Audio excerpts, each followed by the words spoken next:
మీరందరూ నా యొక్క చూసారా, ఒక సామెత ఉంది మనందరికి తెలుసు, ఇంటి దొంగను పట్టుకునేవాడు. ఇంటి దొంగ ఒకవేళ భూమి మీద అది వాస్తవం ఎవరు తెలియదు, ఈయనకు మాత్రం అందరూ తెలుసు. ఈయన కంటికి కనపడకుండా ఉండేవాళ్ళు ఎవరు లేరు. ఈయన అందరినీ పట్టుకోగలిగారు. ఈయనకు కనపడకుండా ఎవరు దాగలిగే వారు కూడా లేరు. కాబట్టి దేవుని ఇంట్లో ఈ క్రియ కలిగిన వారు దేవుని ఇంటికి వారసులు కాదు, దేవుని ఇంట్లో చేరలేదు.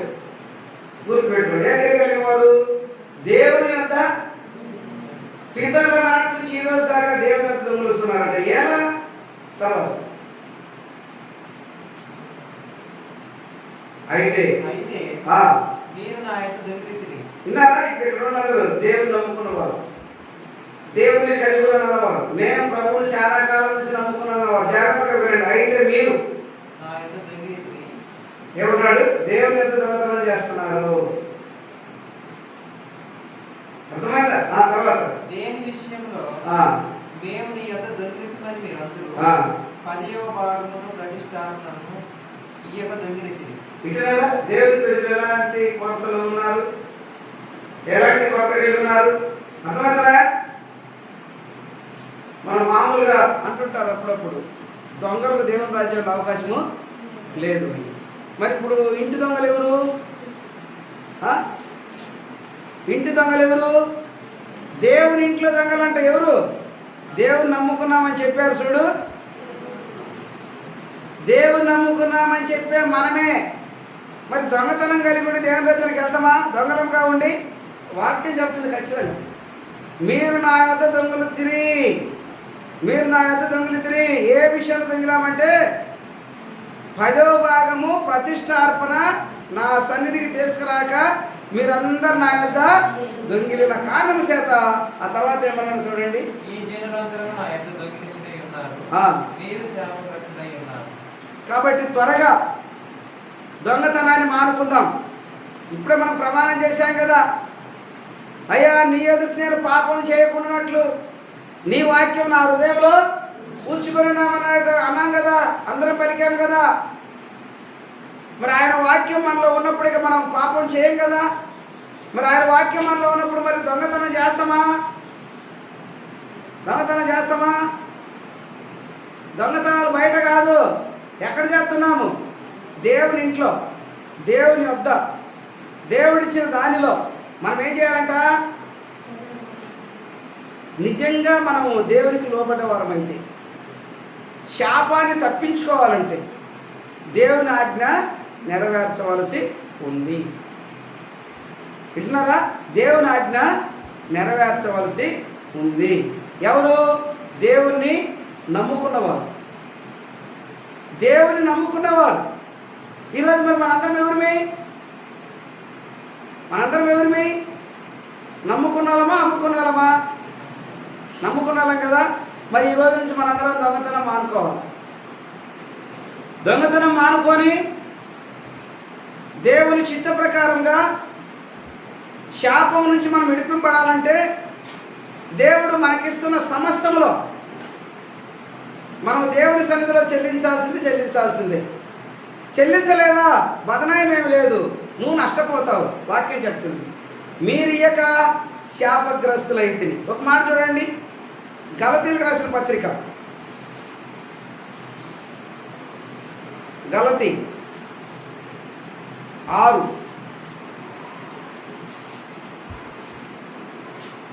గలతీ 6:7 గలతీ 6:6 వాక్యోపదేశము పొందువాడు ఉపదేశించువానికి మంచి పదార్థములన్నిట్లో. ఇంతకుముందు మనల్ని ఏం చేశారు తెలిసిన? గత రోజుల్లో 10 కోడి పిల్లలు ఉన్నాయనుకోనండి, వాటిలో లేదని ఒకటి కొంచెం తల వలుస్తారు, అలా మెత్తపడతారు. మెత్తపడతారు ఏమనుకుంటారు? అదిగేనా బతికితే అది సంద అంటే, చచ్చిపోయేది బతికితేనే సంద. బతికున్నవి మంచివి కాదు. బైబిల్ ఏం చదువుతుంది? శ్రేష్టమైనది.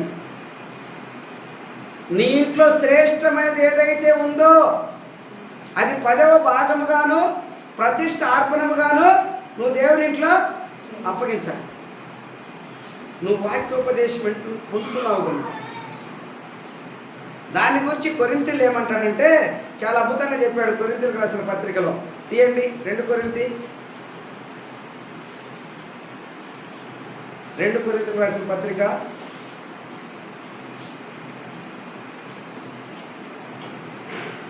9వ అధ్యాయం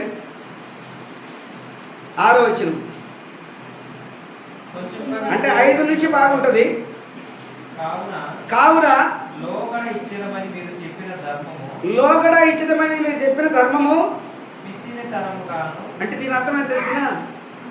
అనుకుంటారంట ఎప్పుడన్నా నేను ఫలానా చేద్దాంలే అని, నేను చెయ్యాలా అని. కొన్నిసార్లు కొంతమంది అంటారు దేవుని సొమ్ము నా దగ్గర కొంత ఉందే అంటారు. కానీ పిరిగితనం నీలో నుంచి పక్కకు పోతే కానీ అది బయటికి రాదు. పిరికోటి అయి ఉన్నావు కదా, పిరికోళ్ళు అయి ఉన్నారు కదా. ఏమన్నాడు ఇక్కడ? లోగడ ఇచ్చిదమని చెప్పిన పిసినితనముగా ఇయ్యక. పిసినితనం అంటే ఇంకోటి ఉంది. మా ఊర్లో మా కొల్లపల్లిలో కాము ఉండేది, చాలా మందికి తెలుసు. ఆమె ఏం చేసిందంటే సేనేసి శనక్కాయలు పండింది, 10 రూపాయలు వచ్చాయి. 1000 రూపాయలే తీసింది, దశమ భాగం తీసి ఎంకరపల్లి బర్ణబాసానికి 300 ఇచ్చింది. ఇంకా ఆమెతున నన్ను పిలిచింది, అయ్యా బర్ణబాసానికి 300 ఇచ్చినాను, నీకు 300 ఇస్తున్నాను, ఇదిగో ఈ నీకని చెప్పింది. నేను పోయినా. ఆ తర్వాత నాకు ఇచ్చిన మరుసటి రోజు ఇంకొక ఆయన పిలిచి, అయ్యా చేను వేసుకుంటే 10 రూపాయలు ఇచ్చినాయి, ఇదిగో నీకని ఇచ్చింది. ఇదేం తెలిసిన? కుతంత్రాల్లో మొదటి లక్షణం. పిరిగితనానికి ఇంకా సందేహమే లేదు. రెండవది, దాని మీద నువ్వు పెత్తన చేయకూడదు. అంటే దీని అర్థమైంది, నీ ఇష్టం వచ్చినట్లుగా చేస్తున్నావు. అది దేవుని ఇష్టం కాదు, దేవుని ఆజ్ఞ కాదు. అర్థమైందా? అది దేవుని ఆజ్ఞ కాదు, నీ ఇష్టం కాదు. ఒక మాట అంటే మనం కిందికి వచ్చిన భాగాలు చూస్తే నీకు కలిగిన సమృద్ధి అన్నాడు ఒక మాట. అంటే దేవుని ఆజ్ఞ దేవుని ఇంట్లో నువ్వు చెల్లించిన తర్వాత నువ్వేదైనా చేయాలని ఒకవేళ నీ మనసు వస్తే నీకు కలిగి ఉంటుంది చూడు, నీ సమృద్ధిలో చేయాల్సిందే. కానీ నువ్వు దేవుని ఇంట్లో అప్పగించాల్సిన దాన్ని నువ్వు నలుగురికి 4 భాగాలు చేయకూడదు. నలుగురికి 4 భాగాలు చేయడం దేవుని ఆజ్ఞ కాదు. ఆమె పేరు కూడా మన వాళ్ళకి చాలా మంది తెలుసు, మాలేంటమంటారు. మాలేంటమంటారు ఆమె. అంటే నేను రాకముందు ఎక్కరెడ్డిపల్లి పోయేది.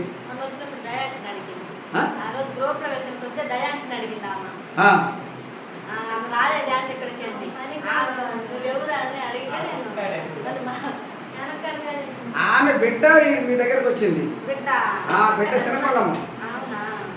అంటే ఆ ఎంగటమ్మ బిడ్డ శనకొండమ్మ.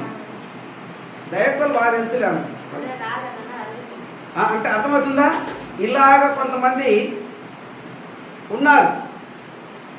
అది దేవుని ఆజ్ఞ కాదు. ప్రభునందు ప్రియమైన వాళ్ళ, దేవుని ఇంట్లో మనం ఏం పెట్టాలో అక్కడ రాశాడు ఖచ్చితంగా.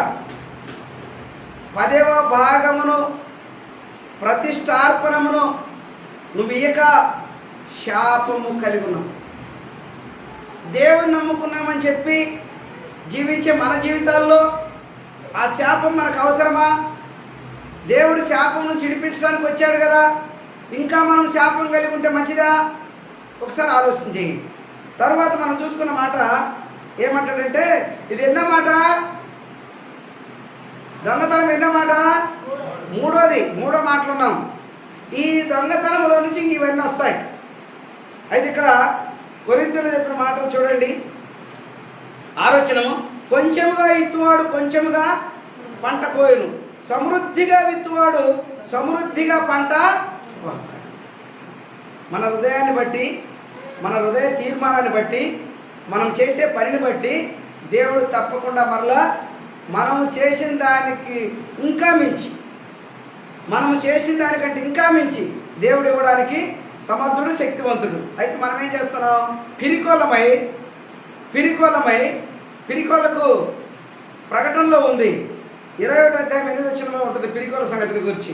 అక్కడ రాస్తాడు, పిరికివారు, అవిశ్వాసులు, విగ్రహారాధికులు, దొంగలు, మోసగాళ్ళు, అబద్ధికులు అందరూ అగ్నిగంధకంతో మండు గుణంలో ప్రవేశిస్తారు. ఇది రెండవ మరణానికి వెళ్తారు ఇదంతా. కాబట్టి ప్రభునందు ప్రేమ వాళ్ళారా, మనం బ్రతికున్నాం, దేవుని నమ్ముకొని ఉన్నాం, మనం కీడు వైపు వెళ్ళకూడదు. గుర్తుపెట్టుకోండి, మనం బ్రతికున్నాం, దేవుని కొరకు జీవిస్తున్నాం. మన జీవితంలో పిరిగితనం కానీ, దురాలోచన కానీ, అపవిత్రత కానీ, జాగ్రత్తం కానీ మన జీవితంలోకి రాకుండా చూసుకోండి. దేవుని నమ్ముకున్నాం కనుక మన జీవితంలో రాకుండా చూసుకోండి. తర్వాత ఏమన్నాడు? కొంచెముగా విత్తువాడు కొంచెముగా పంట కోయను, సమృద్ధిగా విత్తువాడు సమృద్ధిగా పంట కోయను అని ఈ విషయమై చెప్పవచ్చును. తర్వాత ఏంటంటాడు? సనుగు కొనక. అర్థమవుతుందమ్మా? అర్థమవుతున్నాయి మాటలు? సనుగు కొనక. మనము దేవునికి ఇచ్చే విషయంలో మన దగ్గర దేవుని ఆజ్ఞ ఒకటి ఉంది, మనం చేయాల్సింది. దాంట్లో మనం ఏం చేస్తున్నామంట? సనుక్కుంటా చేయొద్దాము. సనుక్కుంటా చేస్తే ప్రయోజనం లేదు. సనుగు కొనక. తర్వాత బలవంతంగా కాక. నేను ఇచ్చా నువ్వు ఇయ్యి అట కాదు, నేను అందించా నువ్వు అంది. అలాంటి బలవంతాలు ఏం లేవు. నువ్వు మేలు పొందాలంటే, నేను మేలు పొందాలంటే, దేవుని ఆజ్ఞ నెరవేర్చాలంటే, ఈ మూడవ విషయం, నిన్ను అపవిత్రపరిచేటువంటి, నిన్ను కొరతపరిచేటువంటి, నిన్ను దేవునికి దూరంగా చేసేటువంటి ఈ మూడవ విషయాన్ని మన దగ్గర నుంచి మనం దూరం చేసుకోవాలి. ఈ మూడవ విషయం ఏంటి? దొంగతనము. ఈ దొంగతనంలో ఇవన్నీ వస్తాయి. అర్థమైందా? ఎక్కడంటే మానవుడు దొంగిలించేది? దేవుని ఇంట్లోనే. దేవుని ఇల్లు ఎక్కడ? ఏంది? అనేకులు మనందరము ఒకటిగా ఎబ్రి 3 అంటాడు, మనమే దేవుని ఇండ్లు. ఎవరు? నమ్మకంగా బ్రతికితే, యథార్థంగా బ్రతికితే, పవిత్రంగా బ్రతికితే మనమే దేవుని ఇండ్లు. గుర్తుపెట్టుకోండి, మనమే దేవుని ఇండ్లు.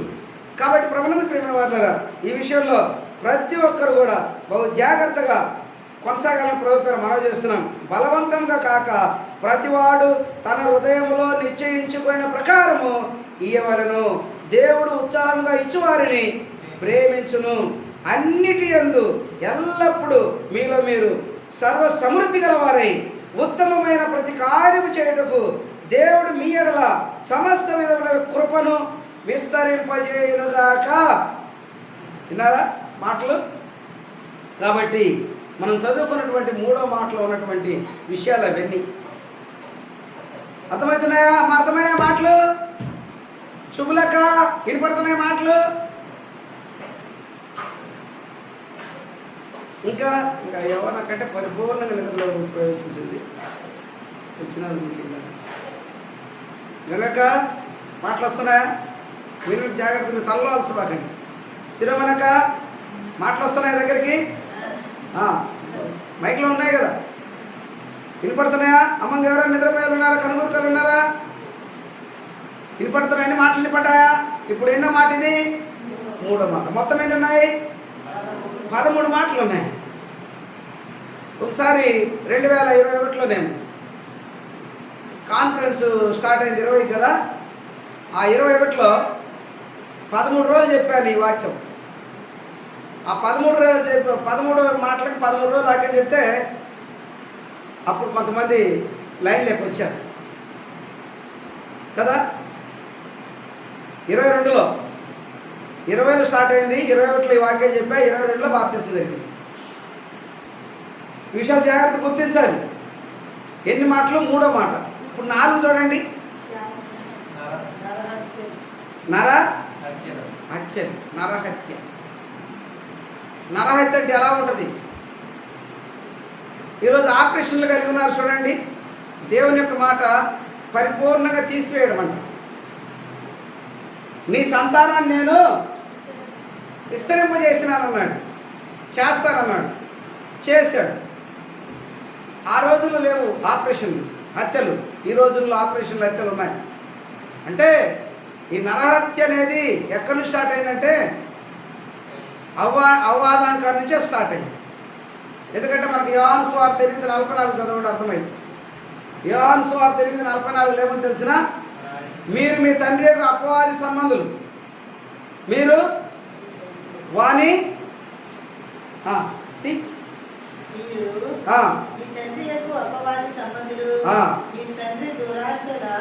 మీ తండ్రి దురాశలను నెరవేర్చవలసినారు.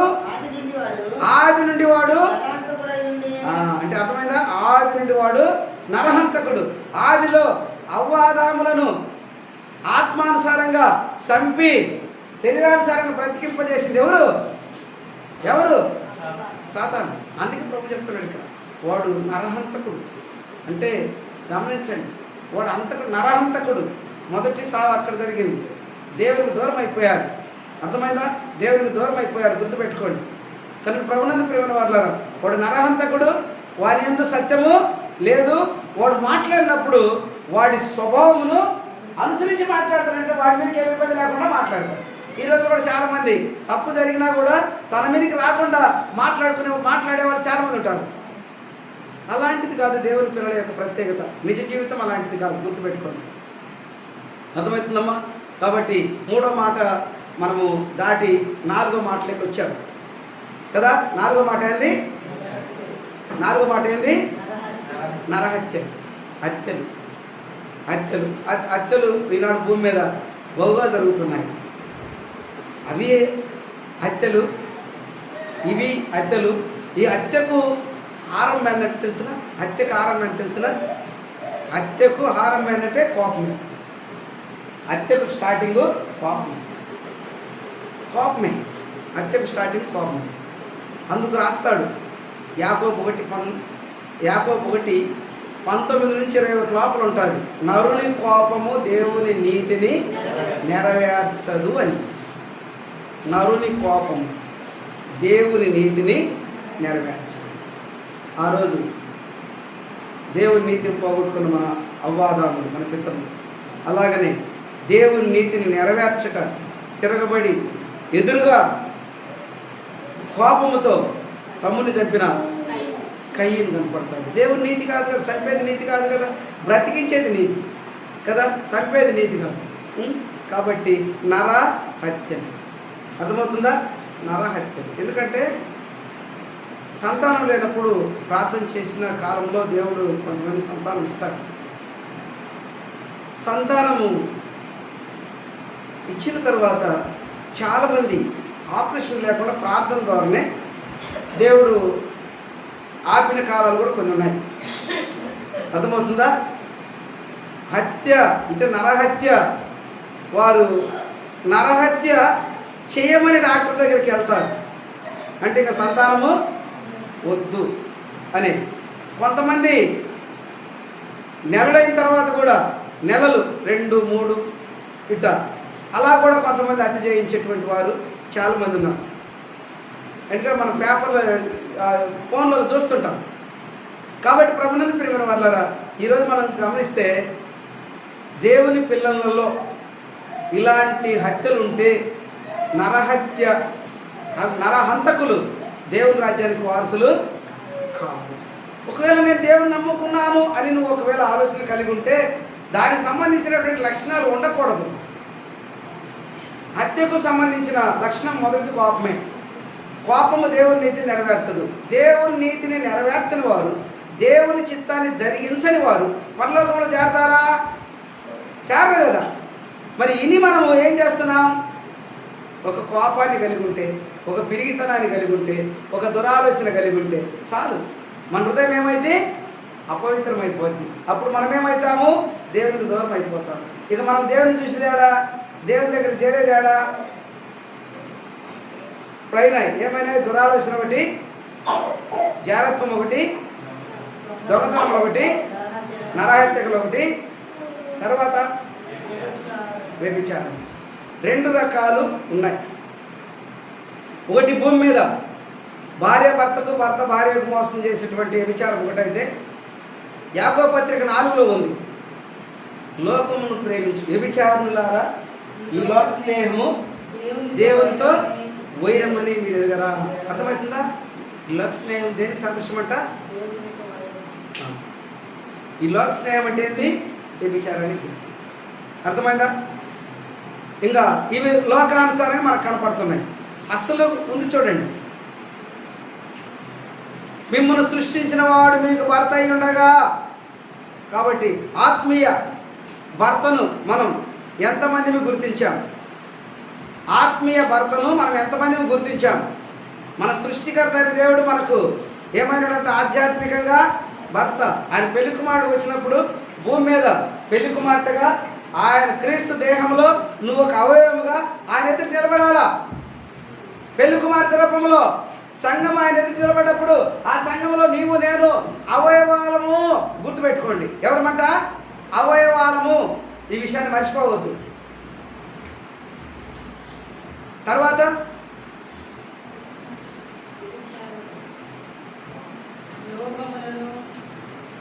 లోభము. లోపం అంటే మన ఇళ్లలో పెద్ద ఎలికలు ఉంటాయి.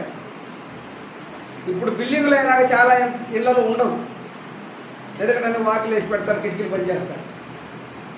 కానీ ఏ వాకిలు వేసినా ఏ కిటికీ పని చేసినా కొన్ని ఎలికలు ఉంటాయి చిన్నవి. అవి ఎక్కడ ఉంటాయి? లోపల కింద భాగంలో ఉంటాయి. అవి బో డేంజర్. ఈ చిన్న ఎలికలు బో డేంజర్. మనుషుని జీవితంలో లోపమే ఆ చిన్న ఎలిక సాదృశ్యం. నిన్నేం చేస్తుంది తెలిసినా? లోపల నిన్ను కృమ చేస్తుంది.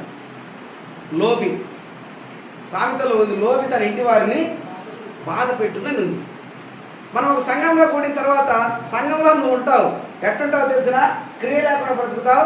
ఆ తర్వాత ఇంకా కొంతమందికి క్రియ లేకుండా చేస్తావు. నిన్న మనవాడికి మన కిరణ్కు దొరికినాడు అట్టటోడే, వాడికి క్రియ లేదు, వాడు తావుల్లో లేడు. ఇంకా కలిసిన వాళ్ళని ఏం చేస్తారో ఇంకా అర్థం చేసుకోండి. అర్థమైందా? లోబి తన ఇంటి వారిని బాధపరుస్తుంది. సంఘంలో ఉంటారు, లోబడరు, క్రియ కలిగి ఉండరు, వాళ్ళ ఇష్టానుసారం బ్రతుకుతూ ఉంటారు. దేవుని ఎదుట కూడా వాడికి మేలు లేదు, భూమి మీద సంఘంలో వాడికి మెదటి లేదు. రేపు దేవుని ఎదుట నిలబడడానికి వాడికి అధికారం అవకాశమే లేదు. ఇది ఎక్కడి నుంచి వస్తుంది? 13లో 1. వింటున్నారా? 13 రకాలైన పాపాల్లో 1. ఏంటి? లోపం. లోపితనం, లోపం. కాబట్టి ఒకసారి నేను మీకు అందరికీ చెప్తాను చూడండి. మాకు ఇమ్మానుయేల్ ఒక మేకపోతులు ఇచ్చాడు. అప్పట్లో అన్ని మేకపోతులు బర్రెలు కదా కానుకలు వస్తుంది. మేకపోతులు బర్రెలు కానుకలు ఇచ్చాయి, కోళ్ళు.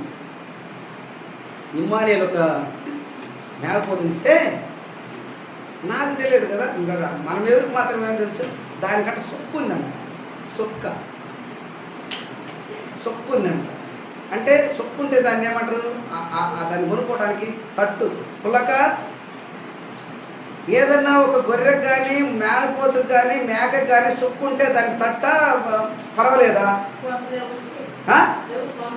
అదిగో ఎవరు కొనరు. అది కథ.